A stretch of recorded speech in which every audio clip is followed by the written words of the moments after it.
आशिया cup 2025साठी team इंडियाची घोषणा. सूर्या करणार नेतृत्व, शुभमन गिल उपकर्णधार. जाणून घ्या संपूर्ण संघ. 9 सप्टेंबरपासून सुरू होणाऱ्या आशिया कप 2025साठी BCCIने टीम इंडियाची घोषणा केली आहे. मुख्य निवडकर्ते अजित आगरकर यांनी पत्रकार परिषद घेऊन टीम इंडियाचा संघ जाहीर केला. यंदाचा आशिया कप T20 स्वरूपात रंगणार असून टीम इंडिया सूर्यकुमार यादवच्या नेतृत्वाखाली मैदानात उतरणार आहे.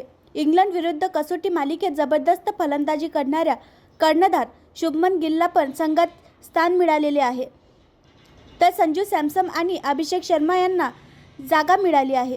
आशिया कप 2025साठी टीम इंडियाचा संघ: सूर्यकुमार यादव कर्णधार, शुभमन गिल उपकर्णधार, अभिषेक शर्मा, तिलक वर्मा, हार्दिक पांड्या, शुभम दुबे, अक्षर पटेल, जितेश शर्मा, जसप्रीत बुमराह, अर्शदीप सिंग, वरुण चक्रवर्ती, कुलदीप यादव, संजू सॅमसन, हर्षित राणा, रिंकू सिंग. पहिल्यांदाच आशिया कपमध्ये 8 संघ होणार सहभागी.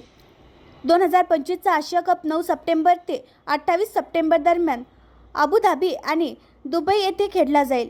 यावेळी आशिया कप T20 स्वरूपात असेल. या स्पर्धेत एकूण 8 संघ सहभागी होत आहे. आशिया कपच्या इतिहासात पहिल्यांदाच 8 संघांचा समावेश करण्यात आला आहे. या 8 संघांना 2 गटात विभागण्यात आले आहे. आधी लीग स्टेज सामने खेळवले जातील, ज्यामध्ये प्रत्येक संघ 3 सामने खेळेल. त्यानंतर सुपर 4 फेरी होईल. यातील अव्वल संघामध्ये 28 सप्टेंबर रोजी विजेतेपदाचा सामना खेळला जाईल. आशिया कपमध्ये टीम इंडियाचं वेळापत्रक: भारतीय संघाला आशिया कपच्या गट अ मध्ये पाकिस्तान, ओमान आणि UAE सह स्थान देण्यात आले आहे.